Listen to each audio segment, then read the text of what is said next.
A little background on the lake shores we may see in Wisconsin. I'm kind of going to walk you through a few shorelines. Wouldn't it be great if everyone took care of their property and the lake like these folks are? This happens to be the norm on this northern Wisconsin lake, which also happens to have great water quality, habitat, and high property values.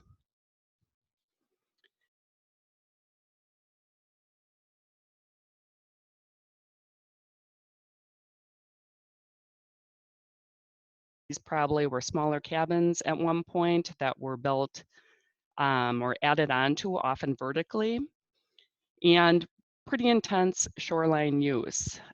This intense use and the runoff and sort of habitat loss can result in excessive aquatic plant growth, algae blooms, and other challenges. One thing across lake types and locations throughout the state that is certain is that change is happening. This photo my family and I took last Wednesday on the chain of lakes where we live, and you can see these people have just freshly cut a stand of red pine in their yard that was basically the only vegetation there. A little more background on Wisconsin and our lake-rich resources. We have over 15,000 lakes in the state and over 80,000 river and stream miles. And we have a lot of wetlands, although over half of them have been lost to development, filling, agriculture, and other things. The image on the left shows the number or the percentage of parcels by county that are affected by shoreline zoning. So these are properties within a certain distance of lakes or rivers. And you can see that the darkest blue counties, the majority of property is in the shoreline zone. So this is good because it can create a major tax base for these counties, and it's a tourism draw. Fishing alone generates over $2.3 billion in economic interest in the state. The challenge is most of this property is privately owned, and people tend to manage it how they want to manage it. The two primary threats to our lakes are water quality declines and habitat loss, not unlike lakes in other states and even nationally. The image on the top right shows decreasing green frog populations with decreasing green frog populations with increasing development. This was work that was done in northern Wisconsin and I think possibly the UP of Michigan. This decline is similar across various fish and wildlife populations and the habitat that they depend on. The silver lining of the Woodford and Myers study and similar studies like it is it's not necessarily the development itself that is causing the declines. It's people's actions and behaviors they bring when they move to lakes or they are already on their river property. So things like mowing lawns down to the water's edge, removing fallen trees from the water, removing aquatic vegetation, and not treating runoff before it gets into the water body that are causing the declines. So this kind of begs the question, why are people doing this and what has happened to people if they love our lakes and rivers and water resources so much? Why would they, behave in a way that could be harmful to fish, wildlife, and habitat and water quality? We've dug pretty deep into the social science aspects of those behaviors in Wisconsin, not me necessarily, but working with official social scientists and looking to other states like Minnesota who've done some social science work.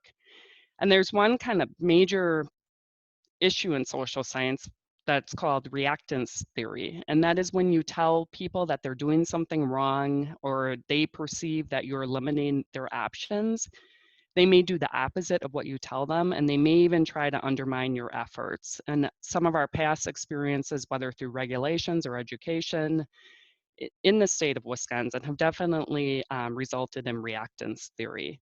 You don't need to look any further than the news today, for example, to see people's responses to the shelter at home orders to understand how powerful this reactance can be. So all these things put together, we have a water-rich landscape. We know we have declining fish and wildlife habitat and populations. And we know people are resistant to information they may perceive as limiting their personal freedoms. Had us at DNR asking ourselves for years, what can we do to better encourage shoreland projects and conditions? And our answer to that essentially was healthy lakes, amongst other things, but healthy lakes sort of in a new program sense. Healthy Lakes integrates the natural and social science and encourages people to take relatively small steps to do projects that can improve habitat and reduce runoff. And we're also very conscious about celebrating the results. Local champions like Jim Giffin, who'll be talking today, are the key to its success. A little background on the funding we have in the state. We are fortunate that we have quite a bit of funding. We have something called the motorboat gas tax, which individuals pay at the gasoline pumps. A portion of that goes into our surface water grant program, and that results in about $6.5 million a year. Our sort of traditional grant program is on the screen right now, and you can see it funds things beyond lake management and shoreline restoration. We fund planning and AIS control and other work. We were able to sort of repurpose a part of the lake management implementation category, which is circled here, to find and use the funding for the Healthy Lakes program back in 2013, 2014 when we started off. So in 2013, we formed a lean government team, and most of those people in that first slide I showed are still on it. For those that don't know, lean government is based on something called Lean Six Sigma, and that is a process improvement method that was originally used in the manufacturing industry. It eliminates waste and speeds delivery time with a goal to improve customer service. And not everyone is necessarily fond of lean government. I am a believer though. Our team worked together for about a year to develop this Healthy Lakes initiative, and we relied heavily on other successful program examples. The kind of flagship example in Wisconsin is Bone Lake Management District. And we also looked to other states like Maine and Vermont. They both have statewide similar programs. Another sort of major tool that guided our efforts was a pretty extensive customer survey that we did with lakeshore property owners, counties, other external partners, and to dive into the details of what a new grant program would look like, as well as sort of the technical and promotional aspects people would like to see. After pulling it together for about a year, we launched Healthy Lakes in fall of 2014, and the first grant application deadline was February 2015. The overall goal of Healthy Lakes is on your screen right now. Basically, we want to increase participation in projects that restore habitat and reduce runoff and erosion. Participation is totally voluntary. Nobody is forced to do this. And in fact, if a property owner is in a regulatory compliance type situation, they are not eligible for the Healthy Lakes grant funding.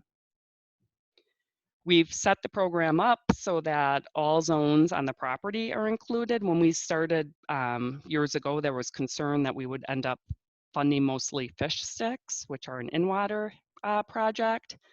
So we purposely try to promote and get folks to think about what's happening in the water, what's happening in that transition or buffer zone, as well as what's happening in the upland zone. We've learned the upland zone can be the most mysterious to property owners. It can be difficult for folks to understand, that what's running off their rooftops or driveways can impact the lake. And in fact, we saw a real lag on the runoff related best practice interests early on in the program, probably because of some of that uncertainty and fear with those projects. So speaking of the projects, they are on this screen here, and I'll go through them after I share that one of the first outputs of our team was a Healthy Lakes action plan back in 2014. We have since updated that last year in 2019. Originally, when we did the plan, it was the team wrote the plan as a gateway for folks to get at that plan implementation grant funding. We soon learned that individual lake groups and counties are integrating the plan into their local planning efforts, which we highly encourage. And we've provided enough sort of technical assistance materials that we also know people who may be interested in doing these projects independent of grant funding are using that technical guidance to get them done. So the 5 best practices are fish sticks, which is number 1. That is an in-water best practice where trees are brought in from outside the buffer zone, placed on ice, usually in the winter, cabled to shore. When the ice melts away, the trees eventually settle, and after a year or 2, they can look like natural tree falls. The second is a minimum 350 square foot native planting. Patrick Goggin, who's on our team and works for UW Extension Lakes, was pivotal in designing this guidance. There are 6 options people can choose from as far as the planting lists, and along with those options are prescribed planting lists. The 2 most popular options are the Lakeshore Edge option, which you see here, and also a low growing option. We knew from some of the social science that had been done in Wisconsin, people were really reticent to do shoreline restoration because they feared the plants would be too tall and they wouldn't be able to see their children and grandchildren swimming, and it would diminish their view of the lake. So we directly address that with that low growing option. The third best practice is a diversion practice. This could be a water bar or a grass swale that redirects runoff that's moving downhill to an area where it can naturally soak into the ground. In this case, it's redirecting the runoff into the 4th best practice, which is a rock infiltration pit. And then the 5th and final best practice is a rain garden. Sometimes people ask if they can add or we can add new best practices, and each time we've updated the action plan, we've dug deep to see if there are new best practices to add, but some of them may be too technical or too expensive for Healthy Lakes. So far, since we started this program, these have been the 5 best practices that we've used.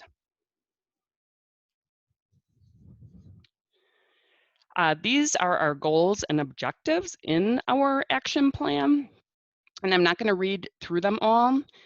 I just want to share that the action plan has been really useful to inform program changes we may request from our leadership and program managers.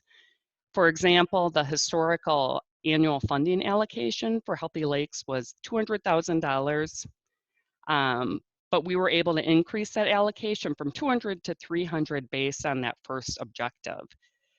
In other words, if we meet the first objective listed here, we wouldn't have had enough funding to meet our own objective if we only had $200,000 allotted. I mentioned before the supporting technical materials. I'm going to share a few of them, although we have several more that are available on our website.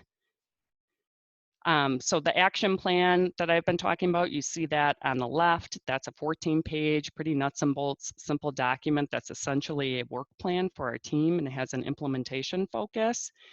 We do run the statewide action plan through a public review process, and each time we've done that, it's become a much better document and tool. In fact, Jim Giffin, who's talking today, shared some really constructive feedback.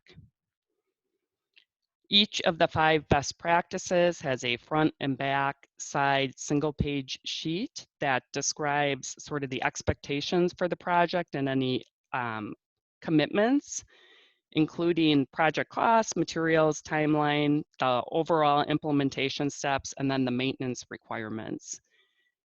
The maintenance requirements on the fact sheet are the same maintenance requirements in the landowner contract if they get grant funding to do the work. So the idea there is we don't want to surprise people and they get a grant to do, let's say, a rock infiltration project, and next thing you know, they need to verify that the rock is not becoming obstructed with fine material or soils. It's right on that fact sheet.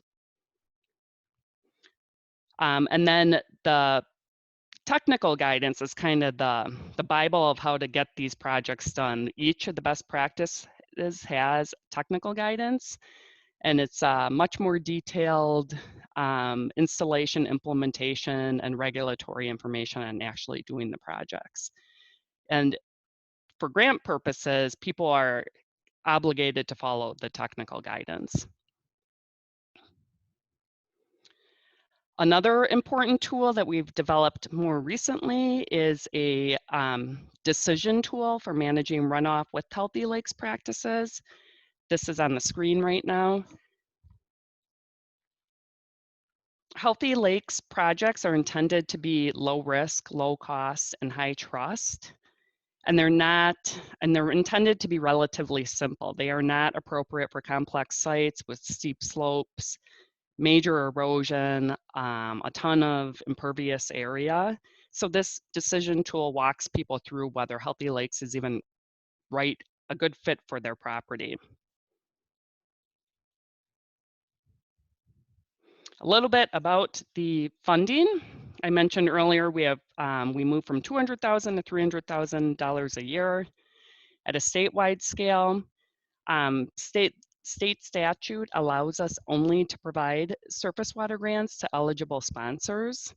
So you see some examples of eligible sponsors listed here, lake associations, local and tribal governments, and nonprofit conservation organizations. All of those have in fact applied for Healthy Lakes funding. Those sponsors then recruit and consolidate the individual best practices, which are capped at $1,000 each, and you can do more than one best practice on a single property, and the properties into a single grant application. And Jim will talk a little bit more about this sort of from a local perspective.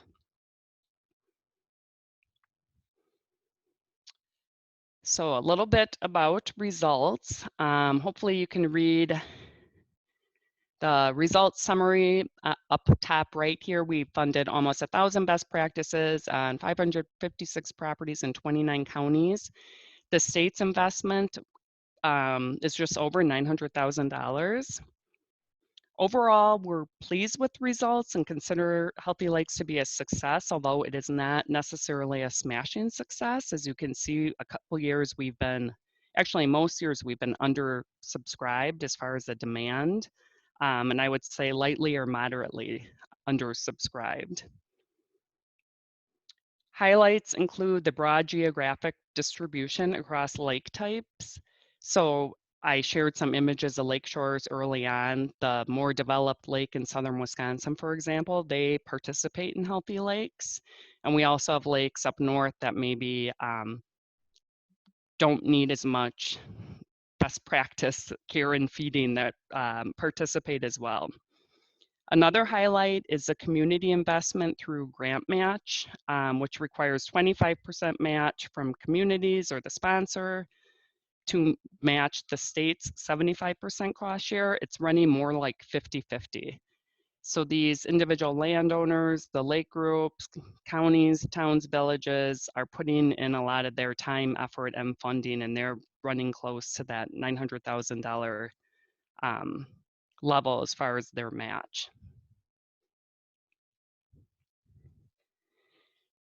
To me, the best results are the participant stories.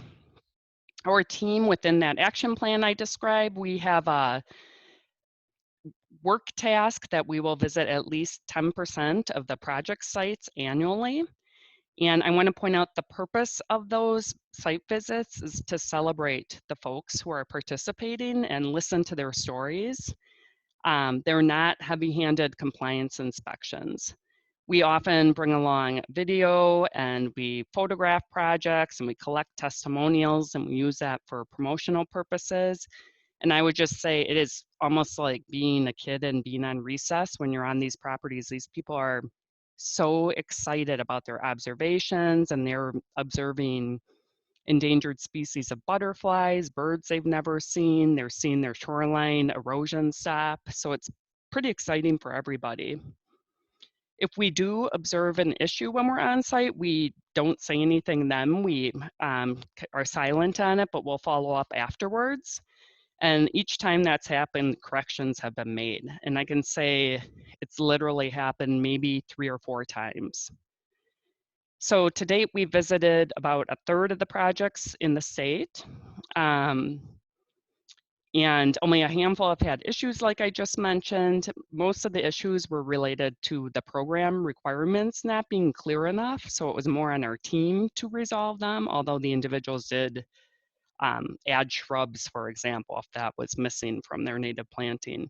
And we've had only one straight up fail, and there's actually a good reason for it.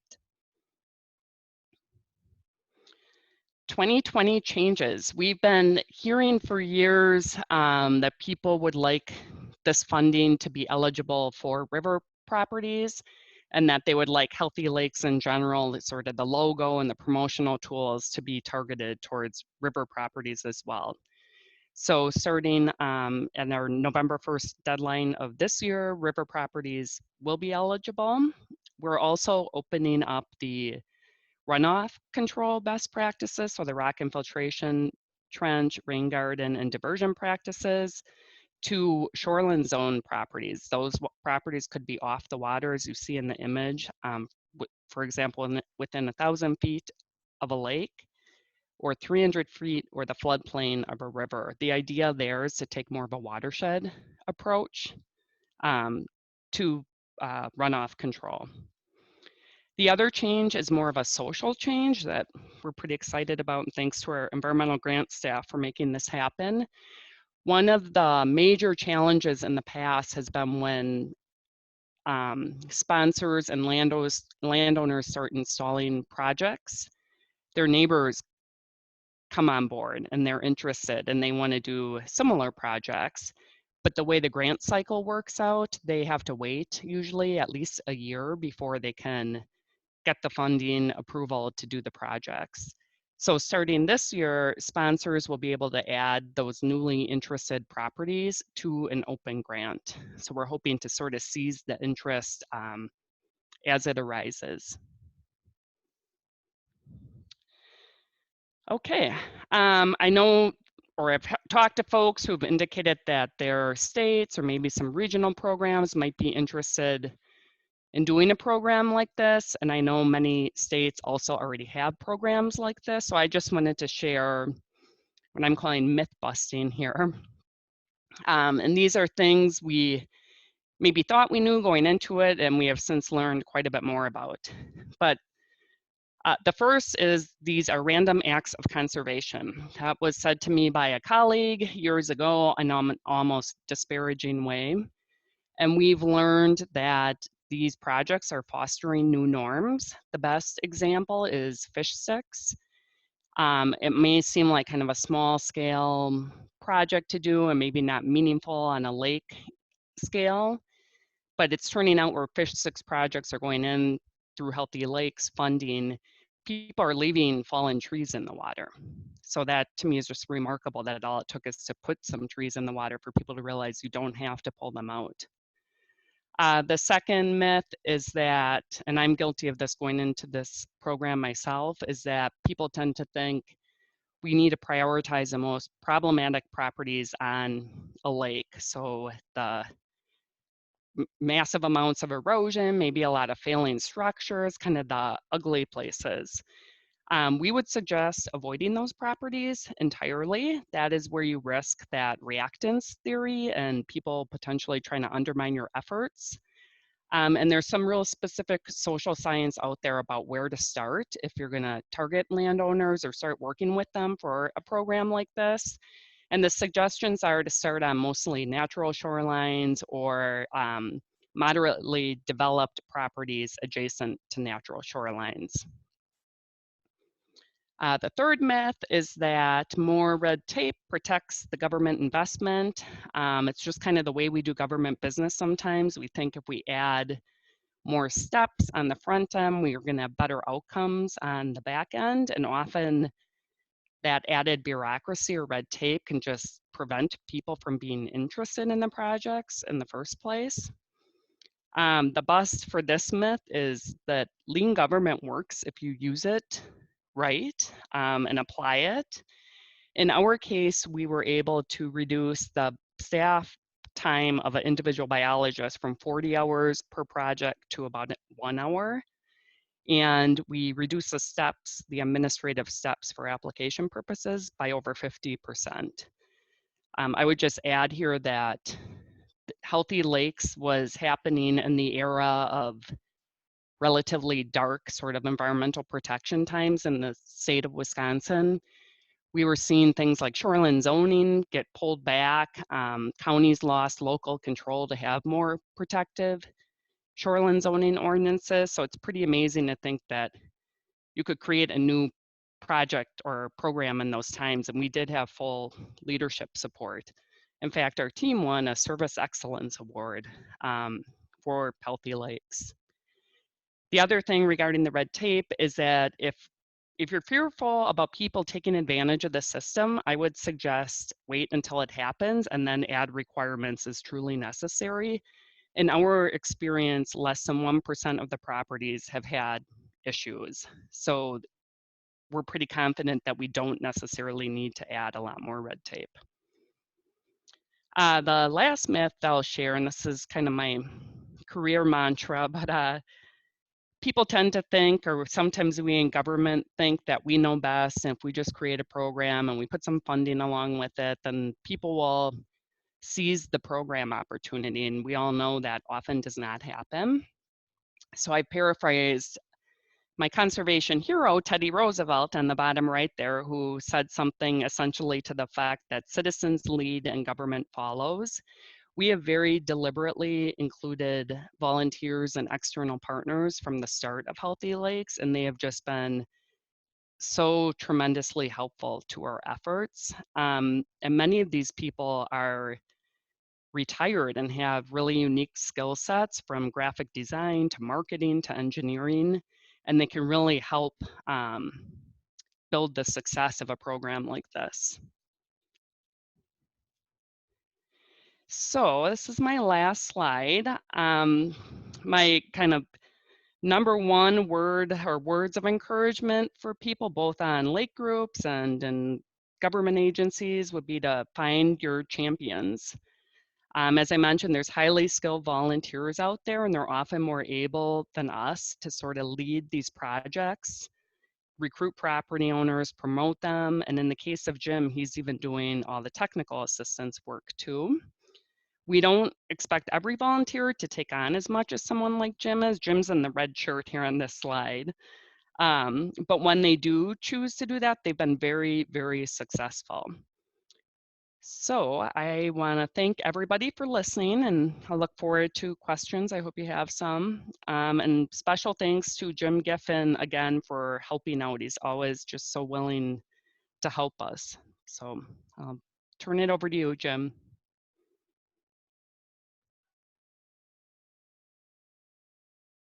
All right, first I'd just like to check my audio. We can hear you. All right. Now I need to somehow get back to my screen here to share it.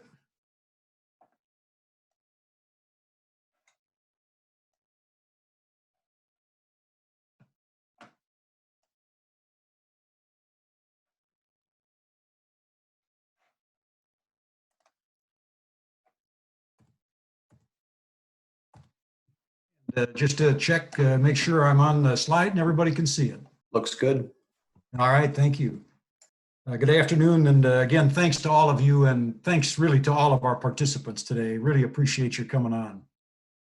Our Lake Minnesota Sanitary District is what we call a Healthy Lakes sponsor, or as Pamela mentioned, a grantee. Think of a sponsor or a grantee as really the link between the state's program of Healthy Lakes and the property owner who completes the project. I'll focus on the key items for us as a sponsor that we found effective. Our goal was to tie that statewide program to our own lake, to transition from the Wisconsin DNR's program to our own local program. In other words, your lake or your river. your skin in the game. The sponsor secures the grant from the Wisconsin DNR on behalf of the property owner, and then later seeks reimbursement for the property owner, or obviously as a sponsor makes their own contribution to the project.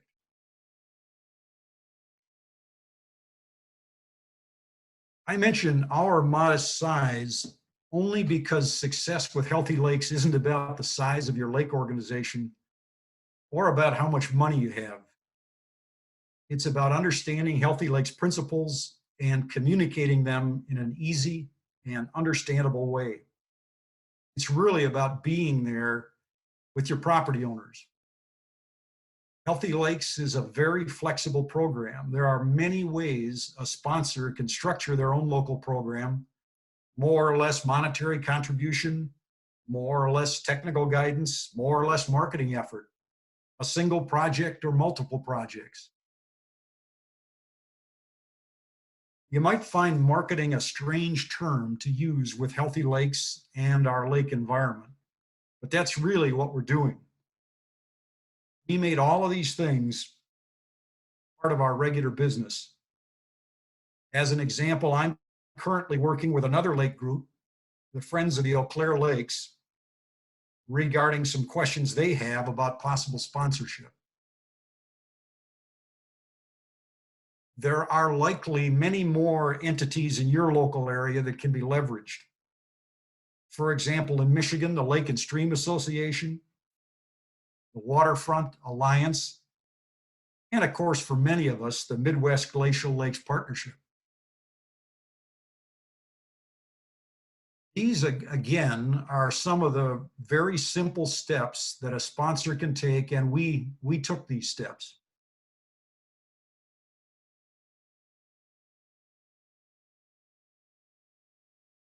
Let's take a look at just a simple marketing example that we used at one of our annual Lake Association meetings, I think actually back in probably 2016. We figured 90% of our property owners could identify with a wonderful and pure cup of morning coffee while sitting on the dock or looking out at their beautiful lake. So that's really where we started. Something nearly everyone could understand. We talked about how all of us get to our wonderful and pure cup of coffee. We all perked it, we dripped it, or we Keuriged it through some sort of filtration system.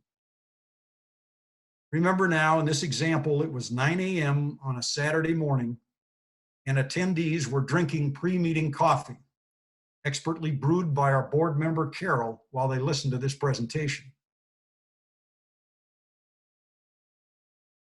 Then we talked about our coffee brewing stormwater runoff events. Most everyone could identify with this. Here, the coffee filter has folded over and failed to do its job. And of course, the outcome of filter failure, a ruined cup of coffee, or if you will, a sedimented and overly nutrient-rich spoiled lake. We got a few laughs, and a few looked down into the bottom of their now empty cups, wondering. But you know, many people got the idea and made the connection. People began to understand that natural filtration might exist too. We developed, again, as a sponsor, we developed some further marketing opportunities. The Superior Telegram newspaper has a large distribution in Douglas County. Well, Douglas County is pretty small, so it doesn't take too much to have a large distribution. This actually was a front page article in the summer of 2018.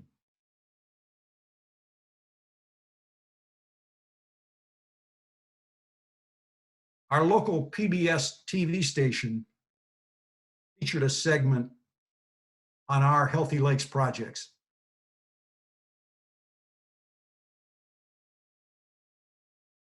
Lake Tides is a quarterly publication of the Wisconsin Lakes Partnership, and that's comprised of the Wisconsin DNR, the University of Wisconsin Stevens Point College of Natural Resources, and the 501c3 group called Wisconsin Lakes. We were lucky to get a little press. Let's shift now to the actual process of assessing your shoreline. It's a place really where sponsors can leverage their work and play, carry a camera while fishing or paddling. In our case, much of our shoreline looks like this, with somewhat limited lakeshore development. However, it doesn't mean we don't have opportunities that are perfect, really, for Healthy Lakes projects. Here's an example of property assessment. After eradicating the invasive yellow flag iris on shore, a property was left with bare soil at the bank. In fact, this property actually became one of our 2017 Healthy Lakes projects. Here's another assessment example.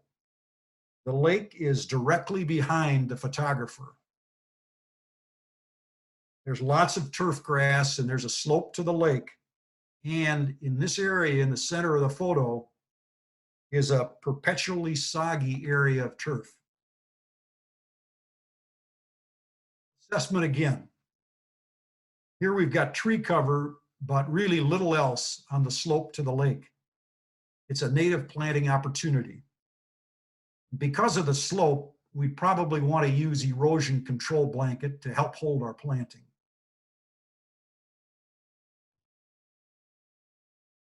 Our sponsors' board members reviewed our lakes needs. They also reviewed our property owners and who might be likely open to do projects. We looked for matches. As a leader and to set an example, our Lake Association president was one of the first to commit to a project. Assessing prospects, the people. Is your prospect a check writer? It's good to know the trained landscapers that you've got in your local area. If your prospect is a do-it-yourselfer, you'll probably need to get in actually to the project design details with that property owner. As Pamela mentioned, the website is just full of those details. Some projects can be too much for Healthy Lakes, and county permits might be required on steep slopes or where considerable soil movement is involved. Major shore restorations like seawall replacement are just well beyond the scope of the Healthy Lakes program. They're just too big as far as projects. As a sponsor, we used participation agreements. Shown are the objectives that were in our agreements. And these, again, were used with property owners. And they had the purpose, really, of gaining that commitment from the property owner. The agreements worked well for us. As a sponsor, it's key to focus on lake needs, linking those needs to the doers, to the people who really are likely to pursue projects.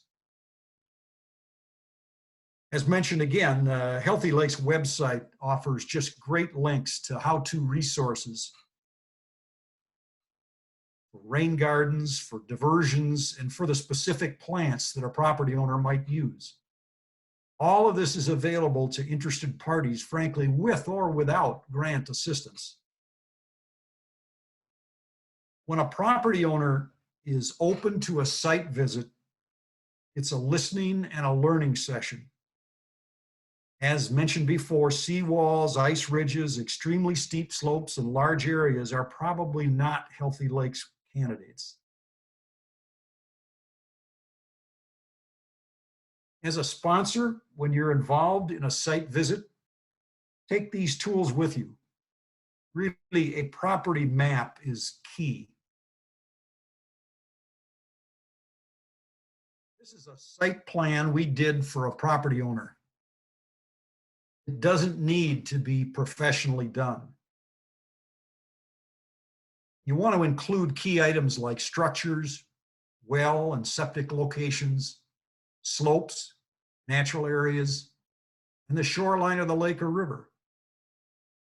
Use the county's online plat book for property dimensions. Use Google Earth for a property perspective. Let's take a look at some actual sites and some of our real examples.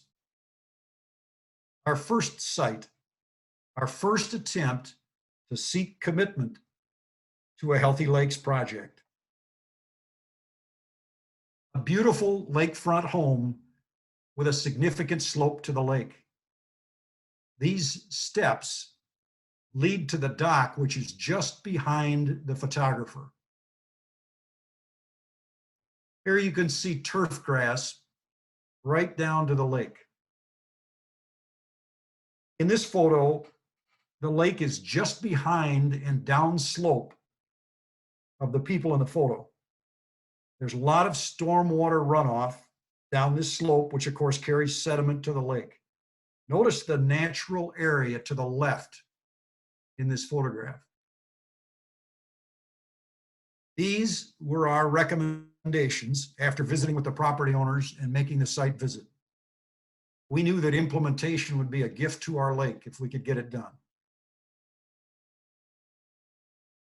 What happened? Frankly, we failed. We didn't get the commitment. We simply overwhelmed the property owners with information.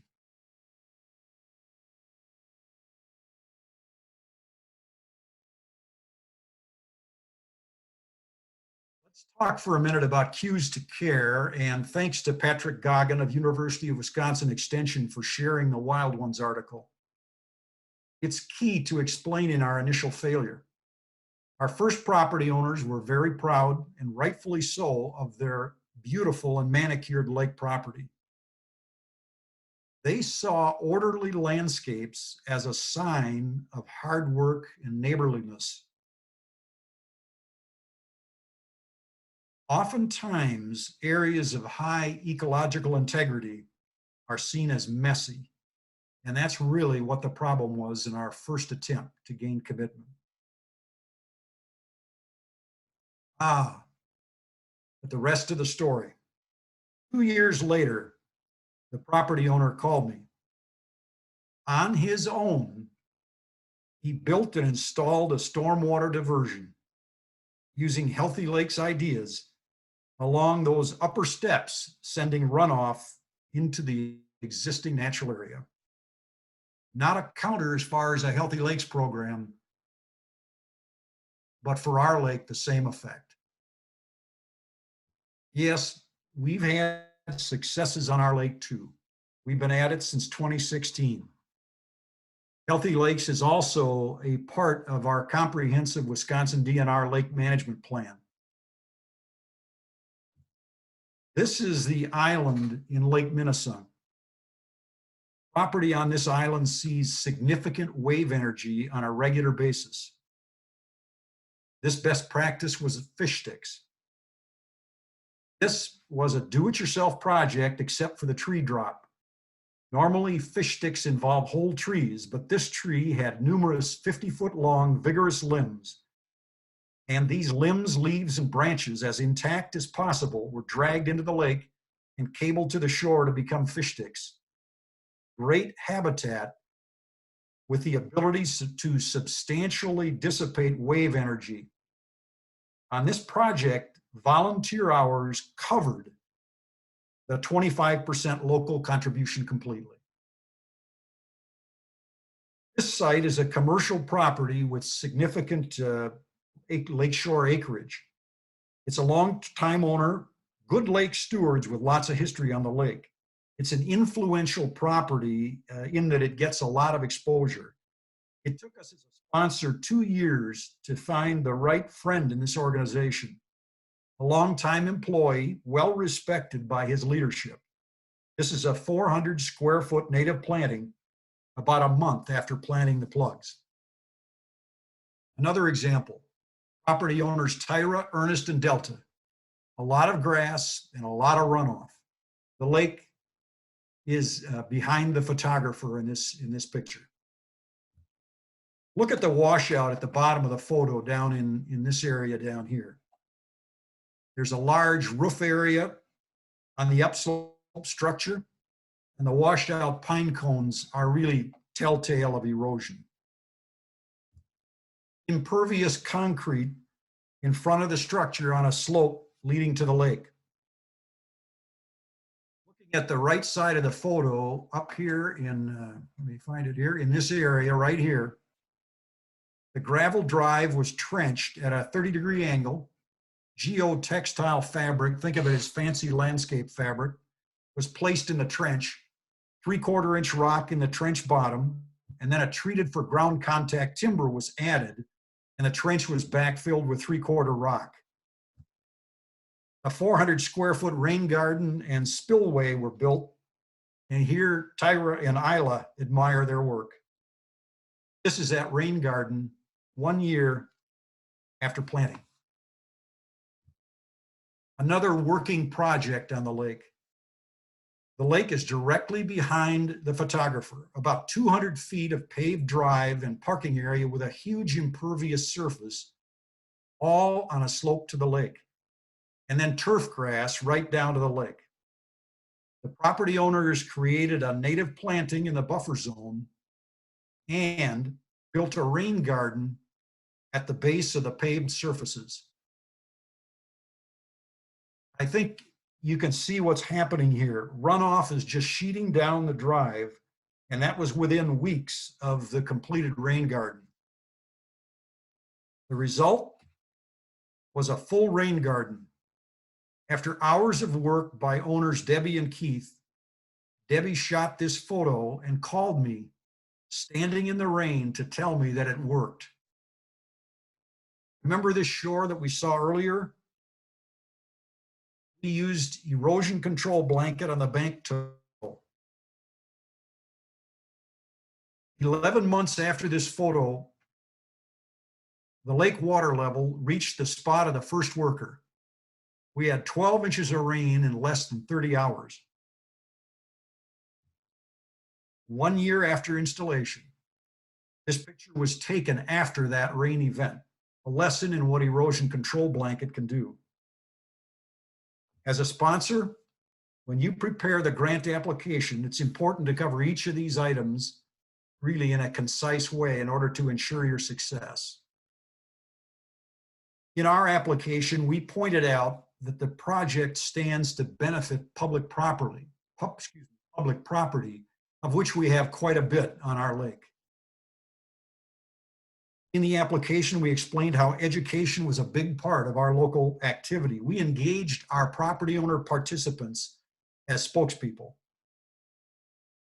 And as a give back and part of our 25% local contribution, we highlighted our educational work outside of our own local area, expanding the circle of influence. Whoops. Doing all of this makes the sponsor's job easier. It just makes everything in the process simple. These are the sponsored projects on Lake Minnesota. Certainly not big money, but they're really big to our lake's ecology. 14 best practices on a lake with 135 developed properties. Thank you very much.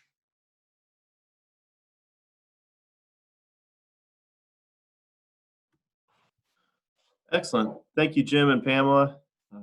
Really helpful and informative presentation. Got a few questions from the audience, so I'll ask those in a moment. But I just wanted to highlight again to everyone, if you have a question, you can scroll down to the bottom of your screen, hover over the Q&A button, and you should be able to type a question into that box, and we'll try to answer the questions that we've got. So let's get started with the questions that we do have now. Are you guys partnering with any monitoring efforts for example, for nutrient levels, fish populations, or aquatic invasive species? Pamela, I guess I could answer for our lake.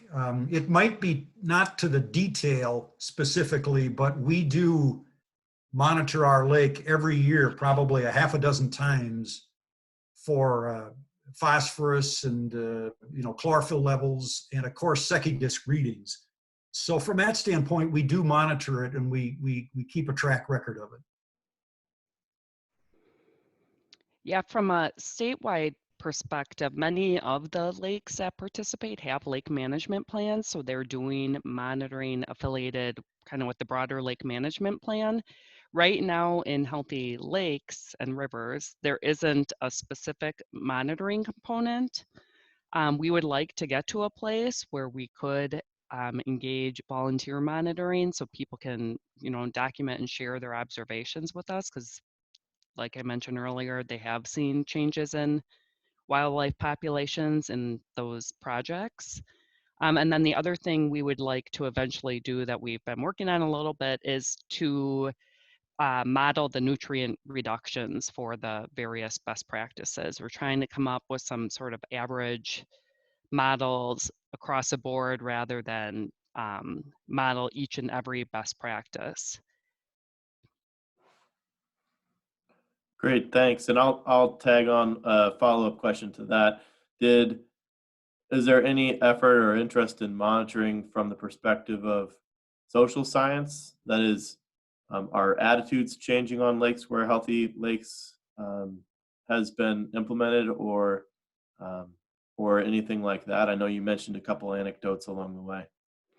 Ooh, that is a really good question, and I would love to do something like that. We've had some conversations about trying to dig into the social science of participating lakes and maybe having non-participating reference lakes, but we're not there yet. Someone else asked about kind of our go-to social science, and I answered with a link. On the Healthy Lakes webpage, you can scroll down to the bottom left, and there should be two buttons, one for natural science background and one for the social science background. And the social science includes some specific social science work that was done in Wisconsin with people like Brett Shaw and John Hack and Mike Amato, who are, they specialize in that stuff, but it also includes links to things like the Nature Conservancy's language of conservation, which is a really nice tool as far as how to communicate with people about environmental issues. So a long answer to your question, but I think hopefully in the future, we do dig in to the social science results. Great, thanks. Another question is, will the current high water levels in the upper Midwest inland lakes be beneficial or harmful to your Healthy Lakes efforts? I guess speaking for our lake, and we've just had, as I mentioned in the presentation, we've had some huge stormwater events. Without a doubt, we know that more Healthy Lakes projects equals more ability to sustain, to deal with, frankly, with those runoff events. So I guess I just answered that from a local perspective. Yeah, I can add the design guidance is to design for a kind of a standard 24-hour 1-inch storm. Many of the projects that are going in design for storms that are more intense than that. And it's pretty remarkable. Jim's Lake is a great example where we have had major storm events, and the best practices have held up both runoff and rising lake levels. So I think we've had 2 projects that were native plantings that got washed out because of rising lake levels. And those people were able to sort of replant in a different way and plants that would withstand that. And as far as I understand it, they have withstood it. That's a good question, though. Question on funding. Michigan's marine gas tax funds are mainly used for trail projects. How did you guys in Wisconsin convince the legislature to commit marine gas tax funds to inland lakes projects? and monitoring and assessment? That is an excellent question as well. And all I know is that decades ago, I think some people at the UW Extension Lakes program, possibly with some folks at Wisconsin Association of Lakes, had the bright idea that similar to Michigan, but a little different. Our gas tax mostly goes to road infrastructure, and the argument was, well, people are buying gas for recreating on lakes and rivers as well. I don't know the exact approach they took as far as persuading the legislature to change or create a portion for motorboat gas tax. I could follow up on that though and report back. I do know there's been a couple pushes more recently. It hasn't been updated. I think it's based on 50 gallons of gas per registered boat, and you only have to register your boat every 2 years. So it's probably much more than that gas-wise with the things like wake boats and big outboard motors out there. And the push to change the amount of motorboat gas tax has not been successful recently. Gotcha. I don't know who that person is, but if you email me your information, I could follow up because I can find somebody who has more background on it. Thanks. Is there a correlation between invasive plants and shoreline health? One individual has 6 invasive plants that seem to be independent of the shoreline, and they note that they've got a public boat launch.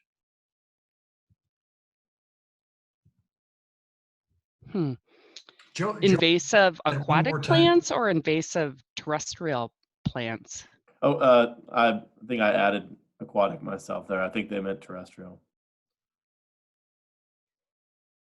Well, this is a question and an example where I may bump the answer to Jim because he is much more savvy with terrestrial plants than I am. Yeah, let me just mention a project that we did that I didn't show here, and I'm not sure if this answers it, Joe, but we actually had a property owner with basically their front yard was a wetland area. And I probably shouldn't have called it a wetland area, but that's really what it was. And it was full of the invasive yellow flag iris. I mean, there were literally hundreds of plants in there. And so we had been working with our DNR on an invasive project to try to manage yellow flag iris, both right at the shoreline, but also back up away from the shore. And this was one of the projects that we used that grant to help eradicate that. There was probably 1,000 square feet of yellow flag iris there. But then what we did after doing that under the invasive grant, we then came back with a Healthy Lakes grant to repopulate the plants in the area where we had gotten rid of the yellow flag iris. So I don't know, that probably doesn't answer the question specifically, but at least it's an example of something we did there. Yeah, good answer. Thanks. 2 questions, I believe, on Pamela's slides. I think Jim's got his slides up now, but You want me to take them down here? yeah, it might be good to switch over just so that we can ask these 2 questions. The first is on the green frogs slide. So that research was from 2003, and the question is there any documentation that's more recent than that research?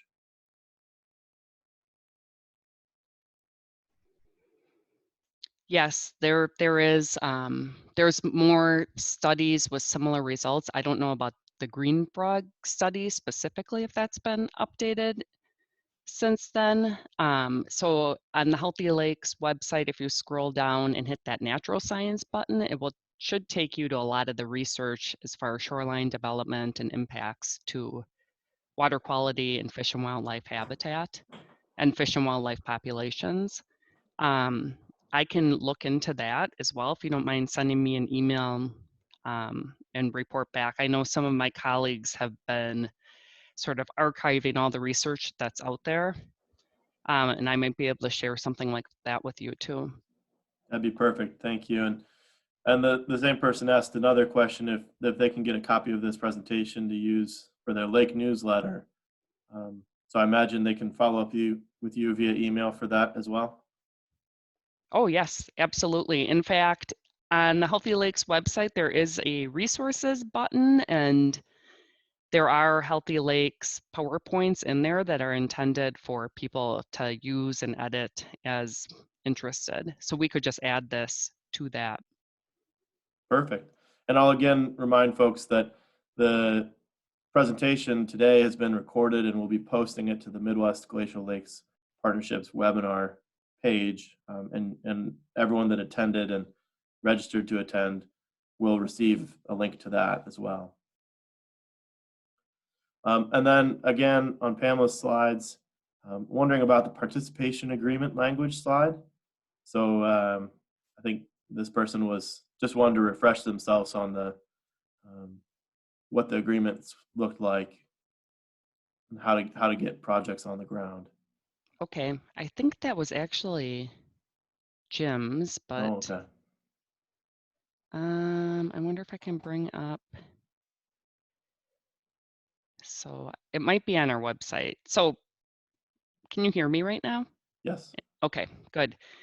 This is the social science information that I referenced before, which is linked to our website.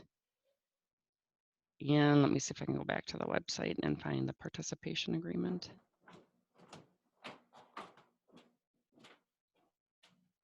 I know at one point it came down.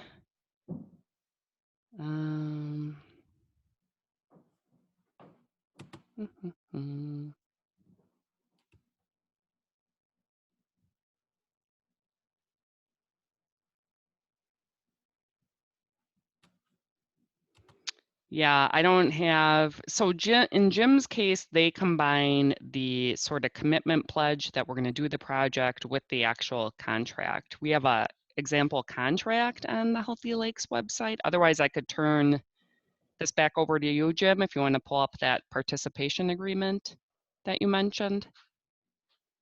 Yeah, I can do that. And it is exactly as you said. We tried to actually minimize the number of documents that, let me see if I can get to that.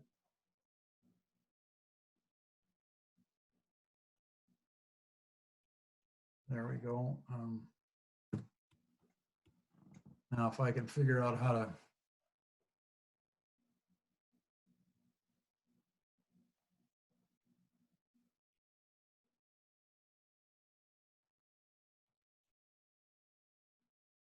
There's a better way to do this. There we go. Whoop.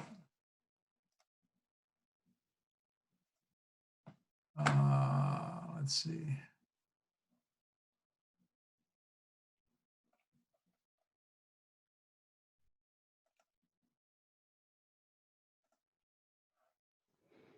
As Jim's looking, I'll just explain that there's a participation pledge that property owners can sign that goes along with the grant application.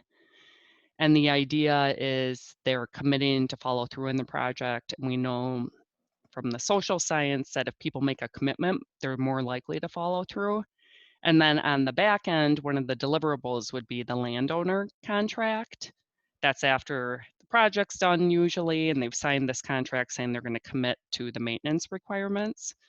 What Jim has done on his lake, though, is take that participation pledge and just put it into the landowner contract, and just it's one whole deal, and they get those signed up front and prior to the grant application. And it looks like Jim found it, so I'll mute myself. Yeah, I didn't include everything on this slide, but as Pamela said, we tried to look, as a sponsor, we tried to look at all the things that we were going to actually require our property owner to do. We didn't want to miss something that was going to create a problem with reimbursement later on. And so, and we also really tried to make it simple for our property owners. But we also wanted to ensure commitment, because you know, as a sponsor, and it depends on how much work you individually want to put into it, but you can put a lot of work in on these projects. And so it's good to know that you've got a committed property owner. this is what it served to do for us. And then, let's see if I can't get here. We actually had this verbiage in the agreement. It didn't require the property owner to absolutely say we're going to do it, but when they sign a document like this, it kind of, you know, puts a little obligation on their back, and they really want to complete it after they do that. And so this statement was actually in the agreement. So I'm hoping maybe that answers some of that question. Great, thanks. Two questions somewhat related to Michigan. And so the first is, how can you work with Michigan government agencies to implement a parallel program for Michigan inland lakes?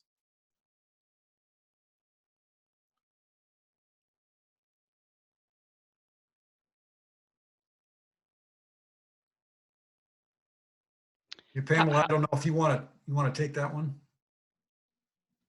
Yeah, I mean, we would be happy to, you know, partner with you and share our experience and some of the behind the scenes tools and documents and the case we were able to make, at least for even starting to build a program like Healthy Lakes. Most of it was the prior grant source took a lot of administrative time for staff and applicants, and we were able to show that we could reduce that significantly.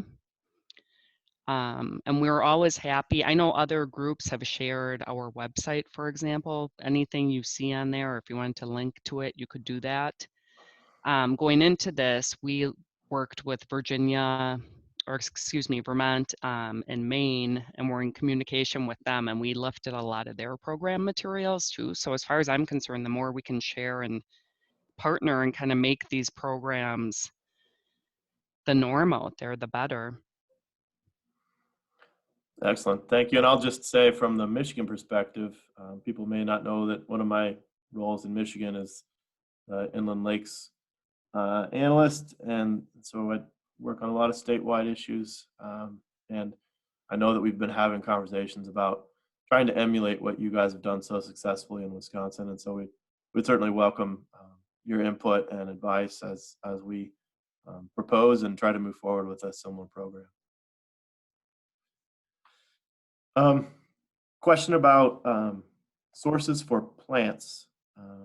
Are there locations of sources for plants on the Healthy Lakes website?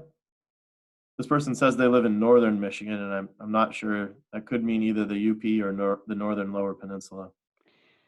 Yes, there are. There is a native plant nursery list right on the Healthy Lakes website. I can't remember where exactly, but it's on there. Okay, great. And I'll again reiterate that the Michigan Natural Shoreline Partnership in Michigan has a tab that's labeled native plants, and if you scroll down to the bottom of that tab in Michigan, it provides some resources for finding native plants as well. So a couple different options to find native plants there. Okay, we've run up against our time limit, so we're not going to be able to answer any other questions. But I do encourage folks, if you have additional questions for either Jim or Pamela, to reach out to them. Their emails are on the last slide that they showed there, and I will include them on the email with the link to the recording for this presentation if you'd like to follow up with them for more questions. At this point, we'll conclude our webinar. I want to say thank you to both Jim and Pamela for the presentation. I felt it was a really good one, and we had a lot of interest. So I think I speak for everyone in saying thank you. And I look forward to talking with you all in the future. Our next Inland Lakes, Michigan Midwest Glacial Lakes Partnership webinar will be next Thursday on watershed conservation approaches for inland lakes. Thank you all, and have a good day.